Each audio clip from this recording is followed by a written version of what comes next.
자, 바탕구차 해설 시작하겠습니다. 오늘 지금 우리 반 통계상으로는 3번 문제 오답률이 53%입니다. 53%. 자, 그리고 그 바탕 통계표 상으로는 지금 3번 문제 오답률이 몇 퍼센트로 나오냐면 40%로 나오죠? 40%. 역시 내가 이래서 바탕 모의고사 좋아하는 건데, 여러분 제발 독서론하고 선택 풀 때 긴장 풀지 마. 알겠죠? 긴장 풀지 말라고. 자, 여러분 본문의 2문단 갑시다. 2문단. 범주환의 밑줄. 2문단의 첫 번째 문장. 범주환의 밑줄. 그 다음에 한 줄 밑에 방식이다 밑줄. 자, 그럼 묻겠습니다. 2문단의 첫 번째 문장은 뭐에 대해서 얘기를 해주고 있는 거죠? 범주와의 개념 맞습니까? 다음에 3문단 가보면 첫 번째 줄 연상은 밑줄.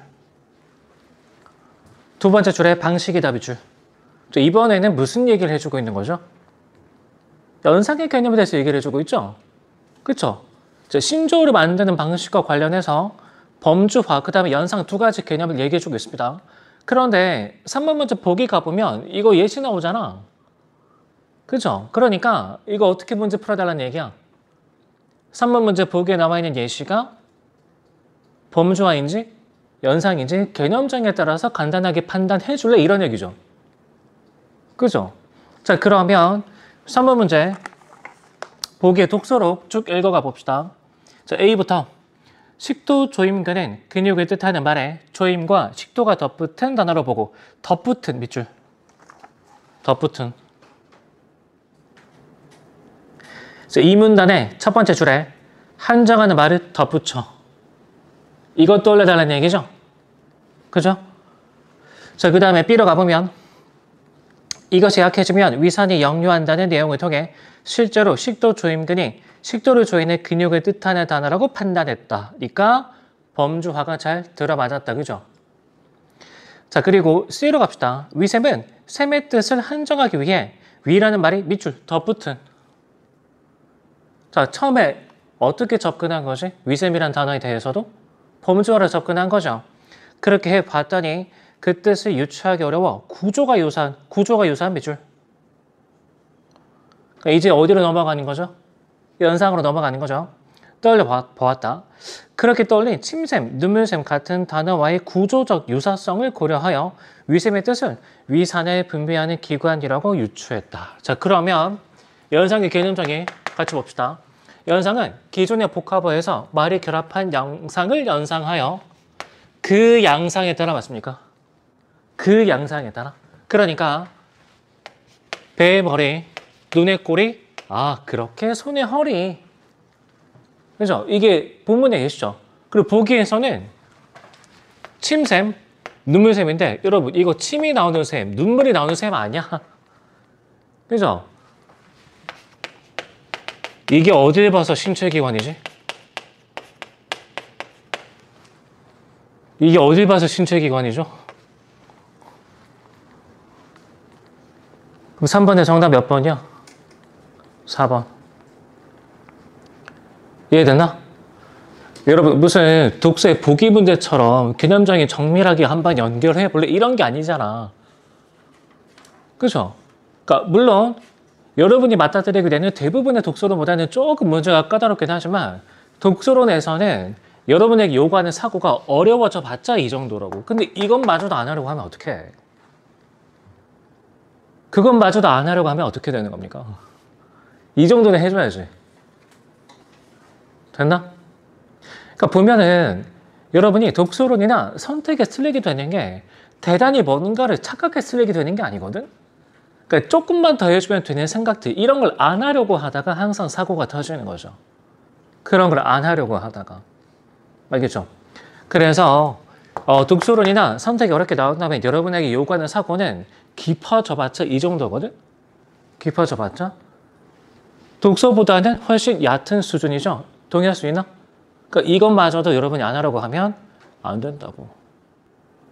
그거 날로 먹고 싶어 하는 거죠. 알겠죠? 여러분, 내가 항상 이런 얘기 하잖아. 왕관에 쓰려면 그 무게를 견뎌야 되죠?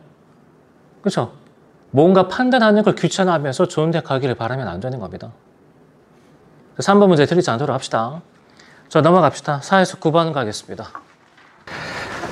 자, 4에서 9번으로 갑시다.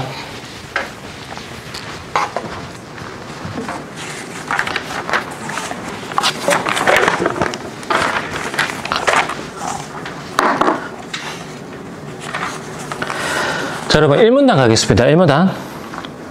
자, 비트겐슈타인은 어떤 노래의 참여자들이 그들의 진행 방식에 대해 모두 같은 생각을 갖고 있는지는 알 수 없다고 본다.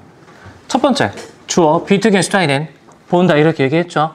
비트겐슈타인의 첫 번째 견해가 제시가 된 건데 뭘 보는 거지? 뭐라고 보는 거죠? 노래의 방식에 대해서 같은 생각을 갖고 있는지는 알 수가 없다. 맞습니까? 노래의 진행 방식에 대한 생각을 얘기하고 있는 거죠. 생각.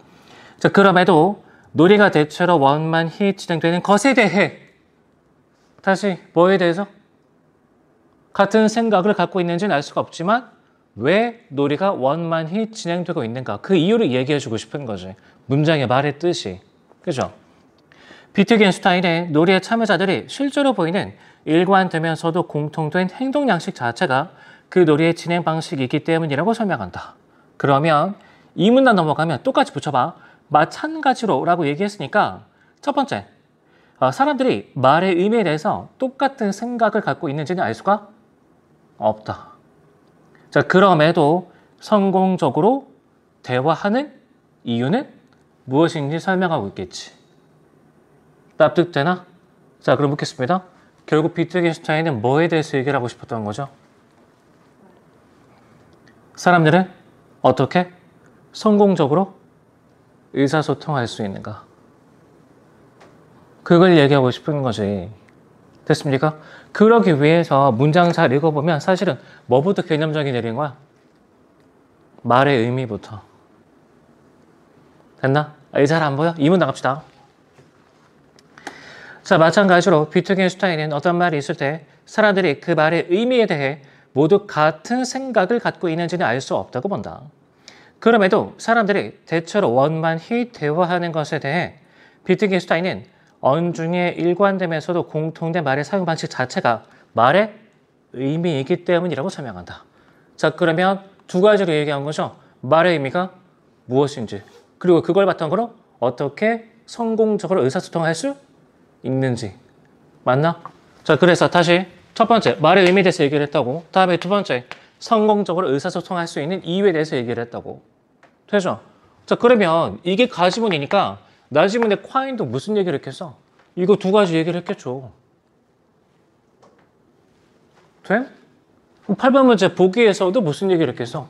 이거 두 가지 얘기를 했겠지. 늘상 그런 패턴 아니야? 그죠?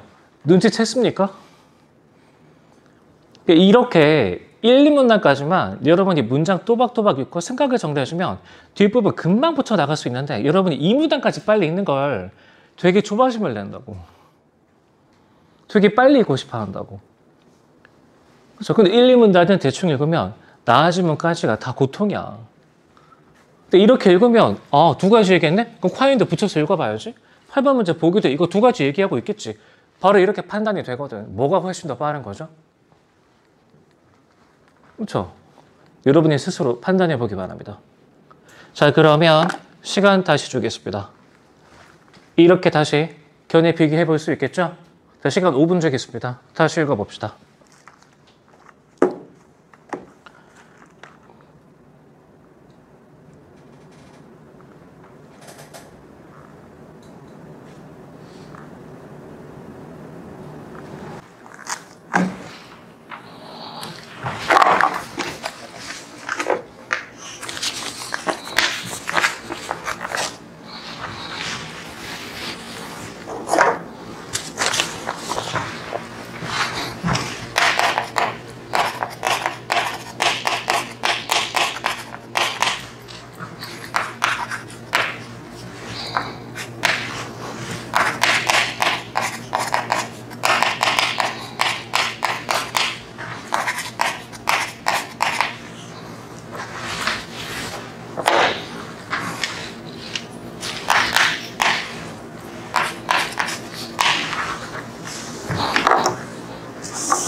자, 그만 같이 보겠습니다. 여러분, 이 문단까지의 내용이 이렇다라는 건 금방 납득할 수 있죠? 그러니까 왜 의사소통을 성공적으로 할 수 있는 거지? 말의 사용 방식이 공통적이고 일관적이니까. 그죠? 자, 3문단 가겠습니다. 한편 비트겐슈타인은 다음과 같은 논변을 통해 사적 언어가 성립할 수 없음을 주장한다. 여러분, 이거 사실 3문단 안 읽어봐도 왜 안 되는지 금방 납득할 수 있을 것 같거든? 사적 언어는 왜 성립할 수 없을까? 그쵸, 공통적이지가 않거든. 납득되나? 그냥 이렇게 결론 내는 다음에 쭉 붙여서 읽어주면 되는 거죠. 그렇겠거니. 그죠? 어차피 그 얘기를 하고 있을 거라고. 그럼 3문단 가봐. 감각어는 반대로 왜 공적이 되는 거지? 누구나가 그 감각에 대해서 공통적이고 일관적인 사용 양상을 보이게 되는 거니까. 그렇게 처리해주면 되죠. 그렇죠? 그럼 이건 3문단과 4문단은 뭐라고 봐야 돼? 얘에 대한 관리와 적절한 예시 하나씩 주고 있는 거라고 봐야 되겠지. 그죠? 그러면 어디서 속도 확 낼 수 있었던 거지? 3문단 그리고 4문단. 오히려 어디를 되게 천천히 그리고 정확하게 읽었어야 돼. 1, 2문단. 매번 반복되는 패턴이죠. 매번. 그렇죠? 바탕만 그런 게 아니고 나는 다른 모의고사 해설할 때도 다 똑같이 이렇게 얘기합니다. 다 똑같이. 왜냐하면 글을 제대로 썼다라는 건 1, 2문단에서 필자가 말하고자 하는 말을 정확하게 캐치하면 뒷부분에 잘 달라붙게끔 썼다는 얘기야. 모든 글이 다 그래. 보통은. 자, 질문 나눠 가겠습니다. 자, 질문 나눠 가보면 콰이는 우리가 사람들이 자신의 말과 관련하여 갖고 있는 일련의 생각들에 대해서는 알 수 없으므로 끊어주고. 그러니까 자, 이 부분에 대해선 콰인과 비트겐슈타인의 견해가 일치하겠죠.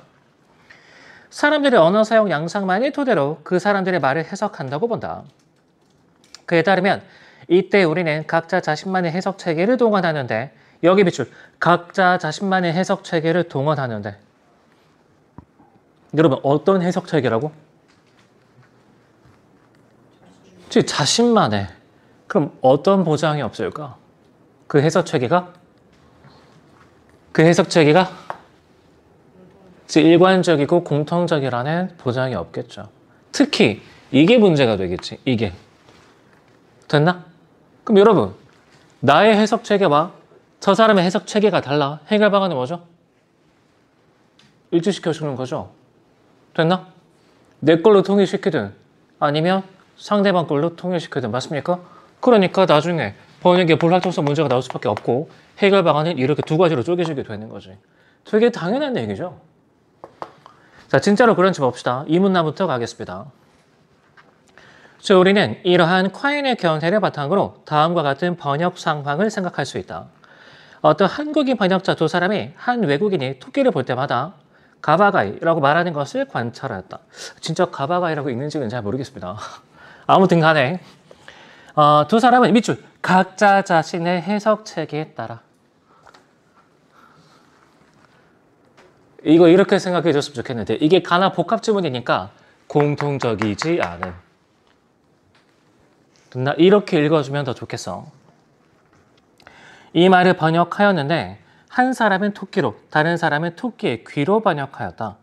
그런데 누군가가 특정 상황에서 하나의 말로 어떤 대상과 그것이 아닌 대상을 동시에 가리킬 수는 없다는 점에서 두 번역이 모두 옳을 수는 없다. 둘 중에 하나만 맞겠죠. 또한 두 번역은 모두 그 외국인의 언어 사용 양상에 부합한다는 점에서 어느 것이 옳은지도 확정할 수도 없다. 콰이는 이러한 상황을 헤아려 보면 어떤 말에 대해 상충하는 둘 이상의 번역이 가능하며 그중 어느 것이 옳은지 확정할 수 없다고 주장하는데 이를 번역 불확정성 논제라고 한다. 그죠? 그러니까 뭐 때문에 생기는 문제인 거지? 각자의 해석 체계가 다르기 때문에. 됐죠? 자, 그 다음 단락 가겠습니다. 자, 콰인에 따르면 이러한 번역 불확정성이 의사소통 상황에서는 의사소통 상황에서는 이거 얘기했으니까 그 다음에 이거 얘기해줘야죠. 가와나 진짜 깔끔하게 잘 연결하고 있죠. 똑같은 기준에 의해서. 의사소통 상황에서는 의미의 불확정성으로 나타난다. 누군가가 풋볼에 관하여 하는 말을 영국인과 미국인이 듣게 되었다. 화저의 말에 대한 해석은 청자의 해석책에 따라 달라지므로 그쵸? 해석책에 따라 달라진다니까? 그러니까 공통적이지가 않다고. 화저가 풋볼을 처음 말하자마자 영국인은 그것을 축구라는 의미로 미국인은 미식축구라는 의미로 해석했다. 이처럼 상충하는 두 해석은 모두 화자의 언어 사용 양상에 부합할 수 있다. 가령 공을 차서 득점하는 장면처럼 축구와 미식축구 모두에서 나타나는 장면만을 화자가 계속 묘사한다면 두 해석이 모두 화자의 언어 사용 양상에 부합할 것이다. 그런데 축구에만 등장하는 그런 장면을 묘사하게 되는 순간 누구 하나가 틀리게 되는 거죠. 됐죠? 자, 그 다음 단락 갑시다. 콰이는 이처럼 의미의 불확정성에도 불구하고 화저의 말에 대한 해석에 화저의 언어 사용 양상이 부합하는 동안에는 의사소통이 성공적이라고 간주한다. 그런데 손으로 공을 잡고 상대 진영 끝까지 달리는 장면처럼 축구와 달리 미식 축구에만 나타나는 장면을 화자가 묘사하는 경우 영국인은 자신의 해석이 화자의 언어 사용 양상에 부합하지 않는다고 느낄 것이다. 자, 이 경우 영국인은 화자가 축구에 대해 무지하다고 간주함으로써 자신의 해석이 화자의 언어 사용 양상에 어긋나지 않도록 할 수 있다. 또는 자신의 해석 체계가 화자의 말을 해석하기에 적절하지 않다고 판단하여 자기의 것을 조정할 수도 있다. 그럼 배급방은 둘 중에 하나인 거지. 상대방이 무식한 놈 이렇게 취급당하든지 아니면 내 걸 뜯어 고치든지. 맞습니까? 그러니까 이 둘은 어디로 향해 가는 과정인 거지? 저 공통으로 향해 가는 과정인 거죠. 납득돼? 어렵지 않죠? 자, 문제 7번부터 가겠습니다. 네, 이거 보고서도 이해 안 되는 사람 있을걸? 금일은 투데이라는 뜻이죠? 그쵸? 진짜 프라이데이로 알고 있는 사람 꽤 많더라고. 프라이데이로 알고 있었구만. 내일은 명일이라고 하죠. 어제는 석일이라고 하지. 알고 있습니까? 어휘 공부 좀 합시다. 이 사람들아. 아무튼 간에 이때 금일은 투데이죠. 프라이데이 아니야. 자, 그럼 어디까지가 성공적인 의사소통이죠? 나까지죠? 나까지. 맞습니까? 콰이의 입장에서. 자, 일단 선수 2번 정답인데 여러분 잘 생각해봐. 지금 올바른 의미가 투데이죠. 근데 학생이 프라이데이로 잘못 쓰고 있는 거지. 그러니까 누가 누구 보고 지적해야 돼? 선생님이 학생한테 지적해야 되는 거 아니야? 근데 선수 2번은 거꾸로 지적하고 있죠? 틀렸다고. 2번 정답. 그죠? 근데 이 문제가 지금 우리 반 통계상으로는 오답률이 71%. 왜 이렇게 많이 틀린겨? 그죠? 학생이 지적해야 되는 게 아니죠. 교사가 지적해줘야 맞는 거지. 자, 다음에 선지 3번 가겠습니다.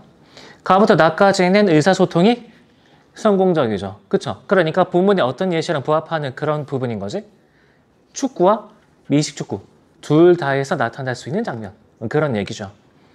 자, 다음에 선지 5번 가겠습니다. 가에서 마까지에서 교사와 학생은 모두 상대의 언어 사용 양상만을 토대로 상대가 말한 금일의 의미를 해석한다. 그러니까 이런 문제가 생겨서 나중에 해석이 달라지게 되더라. 그렇죠? 5번을 줄 수 있지. 이해돼? 그래서 5번을 줄 수 있겠고. 다음에 8번 갑시다. 가와 나에 제시된 사상가의 견해에 대해 보기에 데이비드슨이 보일 반응을 예상할 내용으로 적절하지 않는 것은. 그러면 여기서 본문에서 두 가지 얘기했으니까 보기에 철학자도 이렇게 두 가지 얘기해줘야죠. 그렇죠? 만약에 그게 아니라면 이 문제 잘못 낸 겁니다. 근데 그럴 리가 없다고. 자, 데이비드슨은 화자가 자신의 말에 대해 갖고 있는 일련의 생각은 누구도 알 수 없으므로 화자의 말에 대해 상충하는 여러 해석이 가능하며 그중 어떤 해석이 옳은지 판별할 수 없다고 본다. 그는 이처럼 밑줄 말의 의미가. 그치, 말의 의미 얘기해준다니까. 말의 의미가 상대에게 그대로 전달될 수 없음에도 불구하고 말의 의미는 화자가 그 말을 통해 표현하려고 생각하는 내용이므로. 자, 그러면 이 사람이 생각하기에 말의 의미는 뭐라고? 화자의 생각이라고. 화자의 생각. 우리는 화자의 생각을 어떻게든 반영하여 화자의 말을 해석해야 한다고 말한다. 데이비드슨은 그 방법으로 화자의 생각을 참으로 간주하고 화자의 말을 해석하라는 원칙을 제시한다. 그렇게 해야 의사소통이 성공적으로 이루어질 수가 있다죠. 그럼 데이비드슨의 입장에서 뭐는 인정이 안 되는 거죠? 화자의 해석 체계를 뜯어고치는 건 말이 안 되는 거죠. 이해됨? 그래서 8번의 정답은 5번 되겠습니다. 둘은 서로 상충하는 견해라고. 납득됨? 여러분, 이렇게 깔끔하게 답이 나올 수 있는 문제가 어딨어. 어렵지 않잖아. 근데 어디서부터 실패하면 글 읽기가 상당히 힘들어지느냐? 바로 1, 2문단이죠. 가의 1, 2문단. 알겠죠? 가의 1, 2문단. 네. 여러분 잘 생각해봐. 인문 철학 지문에서 여러분이 어려워하는 지문들은 항상 이런 패턴이거든? 그러니까 1, 2, 3분단 정도에서 보통은 대부분은 1, 2문단 정도에서 기준 세팅해주고 그에 따라서 비트겐슈타인, 콰인, 그 다음에 데이비드슨 이렇게 붙여나가면서 읽는 그런 방식. 그죠? 근데 패턴이 비슷한데 여러분은 왜 이런 지문 읽을 때마다 어려워하는 걸까? 왜 그런 거죠? 이유를 한번 생각을 해봐야지. 이유를 생각해 봐야죠. 안 그러면 알고 있으면서도 다음번에 나올 때 또 틀릴 거 아니야. 그리고 나서 내가 해설해주면 아 맞다 저건데. 자꾸 뒤만 쫓아가지 말자고. 이런 글 말고 이 사회지문이나 과학기술 지문 같은 경우에는 1문단에서 어떤 문제 제기를 던져줍니다. 그럼 2문단에서부터 이게 바로 곧바로 연결이 되면서 구체화가 되기 시작하거든. 근데 이런 글은 1문단에서 알파, 2문단에서 베타. 기준이 자꾸 추가가 되면서 곧바로 이렇게 달라붙는 느낌이 안 들어. 그죠? 곧바로 달라붙는 느낌이 안 드니까 정보량이 과다하게 느껴지는 거지. 근데 언제부터 달라붙냐면 이런 세팅이 다 끝나고 나서야 여기 대해서 알파 프라임, 베타 프라임, 감마 프라임 이런 식으로 달라붙기 시작하거든. 근데 그 구간을 못 견디는 거죠. 그 구간을. 그러니까 이거 판단할 때까지 못 견디는 것이 이게 나오면 그 뒷부분이 바로 달라붙어야 독해가 제대로 되고 있다고 안심하고 있는 거죠. 내 가설이 맞는 것 같습니까? 어떻게 생각해? 그렇죠? 그럼 만약에 이게 아닐 수도 있어. 이게 아닐 수도 있어. 근데 만약에 이런 것 때문에 여러분이 이런 질문이 어려워한다면 어떻게 그 다음부터 연습해주면 되는 거지? 정보가 바로바로 달라붙지 않고 뭔가 나열된다는 생각이 들기 시작하면 아, 뒷부분에 크게 달라붙기 시작하겠지. 이런 느낌으로 그렇게 대비를 해줄 수가 있어야 된다고. 그럼 만약에 내가 해석한 이런 원인이 아니라면 여러분이 의미를 다시 따져보고 왜 나는 이 질문이 어려웠지? 그에 따라서 독해 방법 다시 가다듬어 줘야죠. 그냥 읽고 그냥 풀고 그냥 채점하고 복습하고 별로 발전이 없잖아. 그죠? 무슨 말인지 알겠습니까? 자, 넘어갑시다.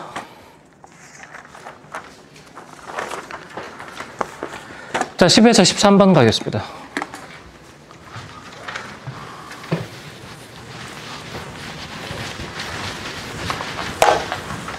자, 10에서 13번.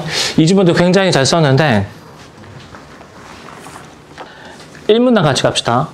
양자암호 통치된 에너지의 최소 단위인 양자의 특성을 이용하여. 다시 뭘 이용해서? 양자의 특성을 이용하다 봤습니까? 그죠? 안전하게 정보를 주고받는 통신 체계다. 자, 그러면 다시 양자의 특성을 이용해서 어떻게 정보를 주고받는다고? 혹시 안전하게. 그러면 이하에서 무슨 내용을 확인해 줘야 돼? 양자의 특성과 보안의 관계를 생각해 줘야죠. 그 얘기 서술하지 않을까? 생각할 수 있습니까? 그게 마지막 단락이죠? 납득됨? 그렇게 생각해 주면 마지막 단락 읽었을 때 바로 13번 답 낼 수 있거든. 되지? 자, 그 다음에 계속 가겠습니다. 이때 보안의 핵심인 암호키는 빛의 입자인 광양자를 이용하여 생성할 수 있다. 자, 암호키는 밑줄. 그 다음에 서술어 생성할 수 있다 밑줄. 자, 그러면 이하에서 또 어떤 과정이 서술이 될까? 암호키의 생성 과정이 서술이 되겠죠. 납득됨? 그러니까 이 1문단 읽고 나면 생각의 정리가 두 가지로 돼야 된다고. 아, 이하에서 보안과 관련된 양자의 특성을 내가 확인해 줘야 되겠네. 다음에 암호키의 생성 과정이 서술이 되겠네. 그게 안 된 상태에서 읽으면 1문단 별 내용 아니네? 넘어가면 그때부터 또 고통인 거지. 자, 2문단 갑시다. 자, 2문단에 어디가 뭐냐면 밑에서 세 번째 줄. 자, 이렇게 일정한 방향으로만 진동하는 빛을 편광이라 하는데 양자 암호 통신에서는 편광의 진동 방향, 즉 편광 방향 중 몇 가지를 선택하고 각 방향에 0 또는 1이라는 비트 값을 지정하여 이를 암호키의 생성 요소로 삼는다. 자, 그럼 묻겠습니다. 여러분, 암호키를 생성하기 위한 과정 첫 번째 뭐죠? 얘의 선택 아니야? 그 다음에 뭘 지정해 줘야 되는 거죠? 저 비트 값 지정. 이게 두 번째겠지. 되나? 과정 서술되고 있네. 자, 그런데 3문단 가겠습니다. 편광 방향을 암호키의 생성 요소로 사용하려면 끊어주고. 자, 이게 첫 번째인 줄 알았는데 이걸 써먹으려면 앞에 선행 조건이 다시 필요하대. 그러니까 얘는 두 번째, 얘가 세 번째. 뭐가 최초의 단계인 거지? 방향적 기준. 이게 첫 번째 단계인 거죠. 이해됐나? 자, 다시 암호키를 생성하기 위해서 맨 먼저 뭐가 필요하다고? 방향적 기준. 그 얘에 따라서 뭐? 편광 방향 선택하고 그 다음에 비트 값을 지정하게 된다고. 그리고 이게 다 지정이 된 상태에서 그 다음에 암호키를 만들어낼 수 있겠죠. 과정 따라갈 수 있습니까? 납득됨? 그럼 이때 뼈저리 잡고 나면 그 다음부터는 그림 활용해서 그냥 지문 쭉 읽어주면 되거든. 근데 별거 아닌 건데 여러분이 쫄아버리니까 지금 여기서 10에서 13번 10번 문제 오답률 82%. 아, 난감하네. 그 다음에 12번 53%. 이런 일이 벌어지게 되는 거죠. 전혀 어려운 내용이 아닌데. 게다가 내가 수업 때 자주 얘기했었죠. 오히려 과학기술 주문에서 그림이 주어지면 이거 되게 친절한 지문이야. 만약에 그림 없잖아. 여러분이 이 상황 스스로 생각해야 돼. 스스로. 그림이 있는 게 편해, 없는 게 편해? 있는 게 훨씬 편하죠. 있는 게 훨씬 편하다고. 이거 없으면 여러분이 스스로 이 상황에 생각을 해야 된다니까. 직접 그릴 겸? 있는 거 활용하는 게 훨씬 편하지? 근데 12번 진짜 어려운 문제도 아닌데 그림 나오는 거 보고 와, 어렵겠다. 이 쫄아버리면 풀 수가 있냐고. 오히려 과정 소설하고 있는데 보기에 그림이 없다. 훨씬 어려운 문제입니다. 훨씬. 알겠죠? 그래서 내가 만약에 오늘 수험생이었다면 보기 문제 중에서 12번은 무조건 풀었을 겁니다. 그림 나오는 순간 그림만 잘 활용하면 크게 무리가 있지는 않겠다. 납득할 수 있나? 됐죠? 자, 그러면 해당 내용 바탕으로 지문 다시 읽어볼 수 있도록 합시다. 시간 5분 주겠습니다. 시작.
자, 그만 같이 봅시다.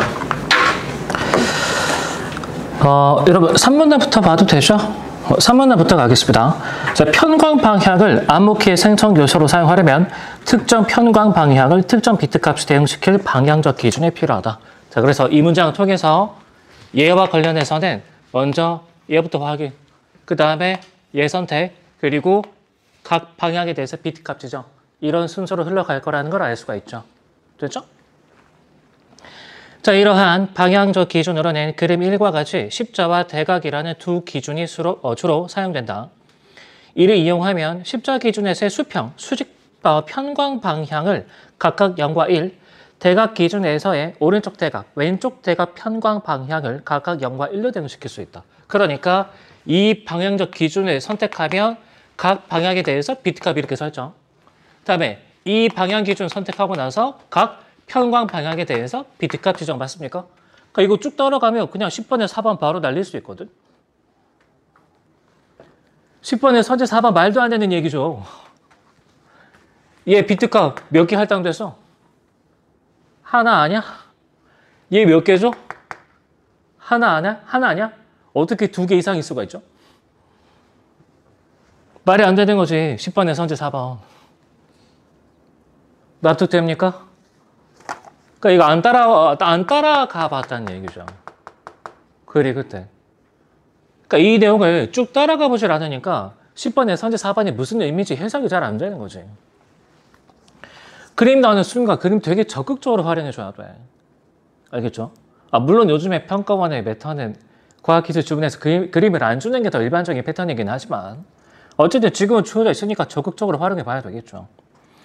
자, 3문단 갑시다. 자, 4문단 갑시다. 자, 이 설정으로 두 사람이 암호키를 공유하는 과정을 보면 우선 송신자는 두 기준 중 하나를 임의로 선택하고 선택된 기준의 두 방향 중 하나를 역시 임의로 선택해서 다시 송신자는 둘 중에 하나를 임의로 선택하고 또 만약에 얘를 선택했다 그러면 또 얘 중에서 둘 중에 하나를 임의로 선택해서 맞습니까? 그러니까 이 순서대로 가고 있는 거죠. 그에 해당하는 편광을 수신자에게 전송하는 과정을 반복한다.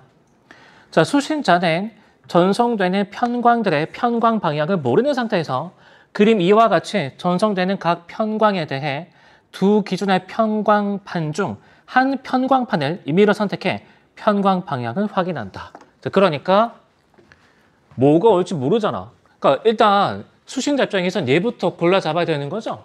골라 잡을 때 뭔지 모르니까 얘를 선택할 수도 있고 얘를 선택할 수도 있다라는 뜻이라고. 이해되죠? 자, 다음에 이때 편광 방향이 자신이 선택한 기준의 방향 중 하나라면 확인된 편광 방향의 비트값은 송신자가 보낸 편광 방향의 비트값과 일치한다. 그러면 이런 상황 아니야? 편광 방향 얘를 보냈는데 보니까 기준, 얘 들어맞는 게 지금 오고 있어. 그럼 비트값, 얘는 뭘로 설정되죠? 0 맞나? 그리고 뭐가 도출이 되죠? 0. 그러면 0과 0으로 일치하잖아. 확인할 수 있죠? 그림에서 곧바로 확인할 수 있지. 자, 다음에. 자, 반면 확인하려는 편광의 편광 방향이 자신이 선택한 기준에 해당하지 않으면 그 편광은 편광판을 투과하면서 자신이 선택한 기준의 방향 중 하나로 바뀌기 때문에 같을 수도 있고 다를 수도 있다. 맞습니까? 그러니까 보낸 건 얘로 보냈는데 내가 선택한 기준이 이렇게 대각이야. 그럼 얘는 이렇게 세로인 상태로 통과를 못하죠. 대각 중에 하나로 바뀌어야 되는 거지. 그러면 이렇게 바뀔 수도 있고 이렇게 바뀔 수도 있죠. 또 A상처 얘는 비트값이 얼마였지? 1 맞습니까? 그런데 둘 중에 하나로 바뀌게 되는 거니까 바뀌게 되는 건 0일 수도 있고 1일 수도 있죠. 같을 수도 있고 다를 수도 있는 거죠. 그리고 이 내용 확인해주면 10번의 정답 3번 도출할 수 있지. 됐죠? 10번의 선제 3번이 정답인 거 납득되죠? 그러니까 얘를 해봤냐라고 묻고 있는 거거든. 다른 거 아무것도 요구하고 있지 않습니다. 내가 그림 주고서 이 내용에 대해서 서술하고 있는데 그림 활용해서 내용 잘 따라가고 있었니? 그냥 이런 얘기라고. 전혀 꼬지도 않았어. 전혀 꼬지도 않았다고. 자, 계속 갑시다. 자, 수신자가 편광을 모두 확인하면 송신자와 수신자는 그림 3과 같이 각자가 선택한 기준의 순서를 서로 주고받아 확인한다. 기준을 확인한다. 기준을. 그중 두 사람이 선택한 기준이 같은 순번에서는 수신자가 확인한 비트값과 송신자가 선택한 비트값이 일치하므로. 그쵸? 여기서 확인했지. 0과 0으로 일치하는 걸. 그걸 암호키 요소 중에 하나로 삼겠다. 맞습니까? 그러면 보기에 가서 곧바로 적용해 봅시다. 자, 이 중에서 일단 뭐부터 골라 잡아야 돼? 각자 선택한 기준이 똑같은 것부터 골라 잡으면 되겠죠? 그러면 얘 골라 잡으면 되겠네. 자, 그리고 얘 골라 잡을 수 있겠죠? 지금 현 상태에서는 암호키가 뭘로 설정이 된 거지? 0일로 설정이 된 거죠. 됐죠? 0일. 자, 그러면 12번에 선지 3번 가겠습니다. 4번 편광에 대해 B가 선택한 기준이 달라진다는 얘기는 얘가 똑같이 십자로 맞춰진다는 얘기죠? 그러면 얘도 암호키에 들어와야지. 따라서 0일에서 뭘로 바뀌게 되죠? 0일 0으로 바뀌게 되는 거죠. 3번 지울 수 있잖아. 그렇죠? 자, 다음에 선지 4번 갑시다. 5번 편광은 왼쪽 대각 방향으로 전송되다. 자, 그래서 A가 선택한 건 얘인데 비트값이 1이었으니까 그러면 얘만 안 돼. 전송되는 건 얘 맞아. 그런데 여러분 여기서 B가 선택한 기준이 십자잖아. 그러면 이 가로 아니면 세로 둘 중에 하나로 바뀌어서 튀어나올 거 아니야. 대각선으로 나올 수는 없죠. 필터가 이렇게 바뀌었는데. 이해돼? 따라서 정답은 4번 되겠습니다. 되죠? 자, 그리고 11번 갑시다. 선지 2번 정답인데 여러분 이거 생각해보면 되게 어이없는 말입니다. 송신자는 임의로 두 기준 중 하나를 선택하므로 자신이 전송하는 편광의 편광 방향을 알지 못한다. 송신자가 뭘 모르고 보내? 모르는 건 누구야? 수신자가 모르는 상태에서 둘 중에 하나를 골라 잡는 거죠.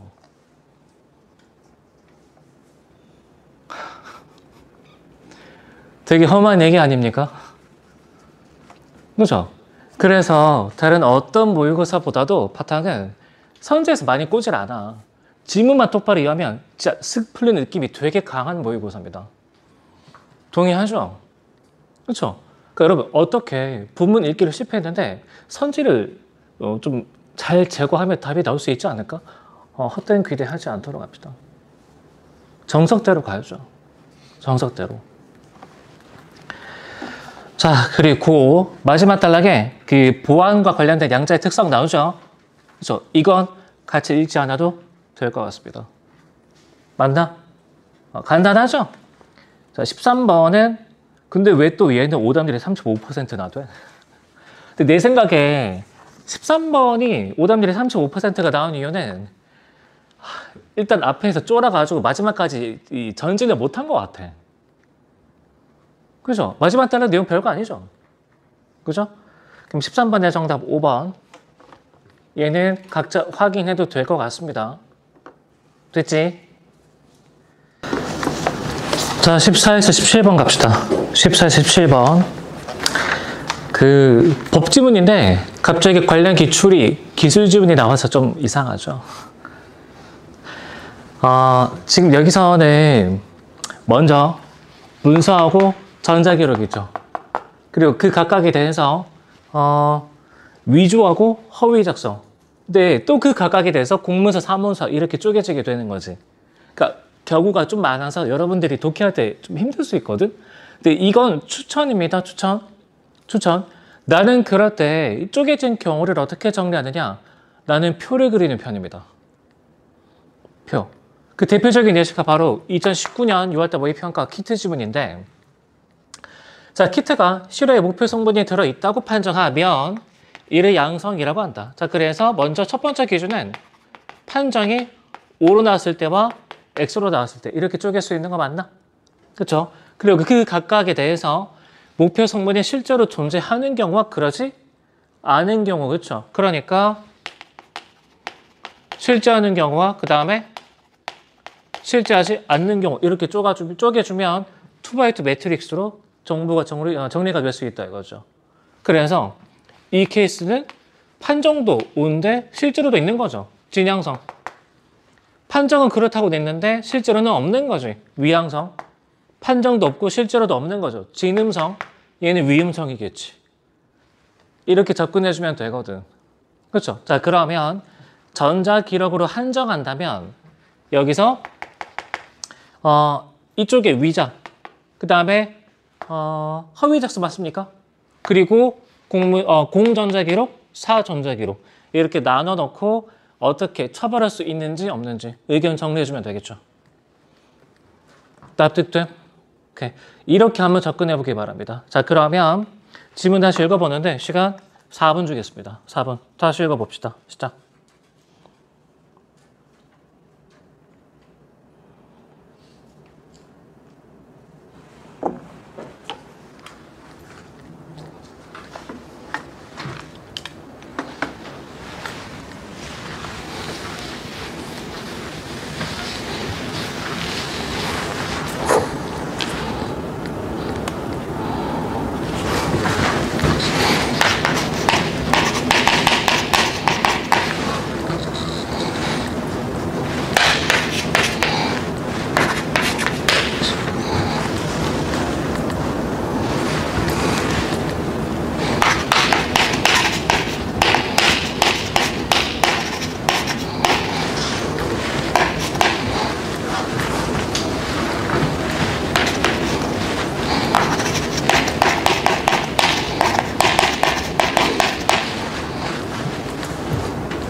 자, 그만 같이 보겠습니다.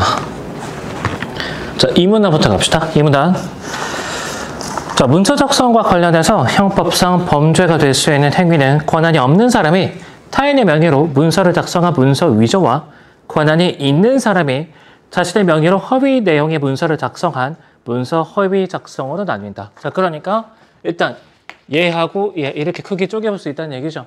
근데 그 각각에 대해서 공문서와 사문서가 있을 거 아니야. 자, 공공기관에서 직무상 작성한 공문서는 공문서 위조와 공문서 허위 작성이 모두 범죄로 처벌되는 반면, 자, 그러니까 얘에 대해선 얘도 처벌, 얘도 처벌. 다음에 그 외의 사문서는 원칙상 사문서 위조만이 범죄로 처벌된다. 자, 그러니까 처벌. 그런데 여러분 원칙상 밑줄.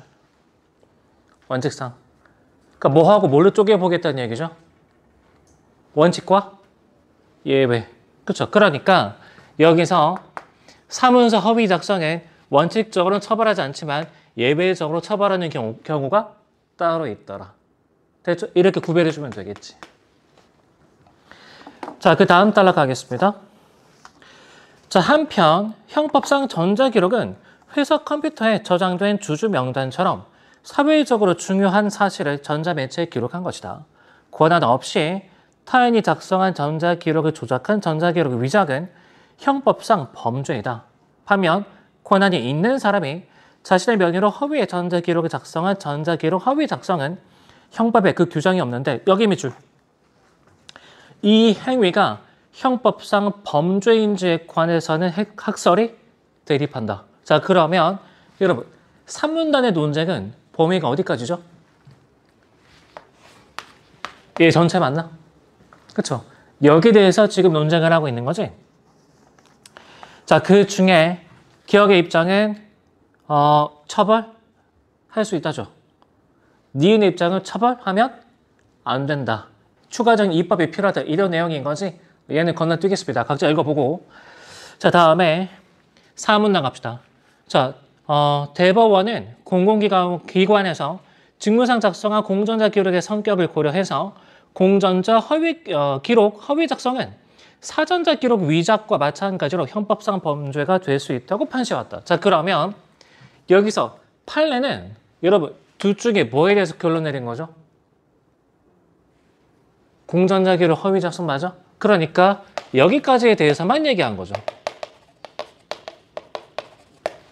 됐죠? 사전자 기록 허위 작성에 대해서는 얘기한 바가 없어. 자, 이는 여기 밑줄. 사전자 기록 허위 작성이 형법상 범죄가 될 수 있는지에 대한. 자, 그러면 여러분 나와 다의 입장은 어디서 갈리게 되는 거죠? 나와 다는 여기서 갈리게 되는 거 맞습니까? 그러면 지금 논의의 범위가 여기로 줄어들었기 때문에 나와 다는 별말 없어도 누구에 대해서 무조건 찬성하는 입장인 거지? 뭐에 대해서? 공전자기록 허위 작성에 대해서 처벌하자. 이건 무조건 찬성하고 있는 거죠, 이미. 알겠죠? 자, 그래서 지금 나하고 다는 주소가 여기더라. 자, 계속 갑시다. 일례로 최근 가상화폐 거래 기록과 관련한 사전자 기록 허위 작성 사건에서 대법원의 의견이 갈렸다. 다수 의견은 사전자 기록 허위 작성도 사전자 기록 위작과 마찬가지로 전자기록 위작에 포함될 수 있다고 했다. 그러면 얘랑 마찬가지라 그랬으니까 여기서 나 입장은 처벌? 된다죠? 그쵸? 그런데 다 입장은 뭐죠? 얘랑 얘랑은 서로 다르다. 그러니까 처벌할 수가 없다. 그쵸? 이런 입장이겠지. 된다? 자, 그러면 문제 16번 갑시다.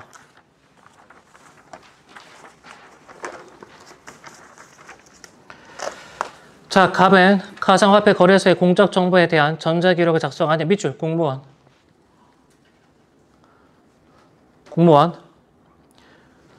자, 그럼 뭔가 갑이 병크를 저질렀다. 절대 위치가 어디로 올 수는 없어? 밑에 쪽으로 올 수는 없는 거죠. 맞죠? 됐지? 게다가 갑은 권한이 있는 공무원이죠? 권한이 있는 공무원. 다음에 을은 가상화폐 거래소 A에서 가상화폐 거래 현황에 대한 전자기록을 작성하는 담당자이다. 권한 있는 담당자, 사전자 기록을 다루고 있겠지. 한편 병은 A의 전자 기록에 대한 작성 권한이 없는 A의 영업부 직원이다. 최근 갑은 병으로부터 대가를 받고 A에서 거래되는 새로운 가상화폐로 S가 인증되었다는 허위 정보를 전자기록으로 작성했다. 그럼 권한 있는 사람이 허위로 조작하는 거죠. 그렇죠? 그러니까 갑의 범죄는 어디로 들어가게 되는 거지? 갑의 행위는 공전자기록 허위 작성 여기로 들어가게 되는 거죠. 됐나? 자, 다음에 이후 을은 자신의 명의로 A에서 S가 거래되고 있다는 거짓 현황을 전자기록으로 작성했다. 뭐 권한 있는 사람이 전자기록을 허위 작성했다라고 볼 수 있겠죠? 됐죠? 그러니까 을은 위치가 어디야? 을의 위치가 여기인 거네. 됐죠? 근데 병은 S의 가격이 급등하고 있다는 거짓 정보를 노출하기 위해 A의 시스템에 몰래 접속하여 을이 작성한 전자기록을 조작했다. 권한 없는 사람이 사전자 기록에 접근한 거지? 그렇죠? 그래서 병은 위치가 여기겠죠. 된다? 그럼 여러분 생각해봐. 여기서 누구 둘은 이견 없이 다 처벌받는 거죠? 갑 이견 없잖아. 병 이견 없죠? 누구에 대해서만 의견이 갈릴 수밖에 없지? 을에 대해서만. 답 3번.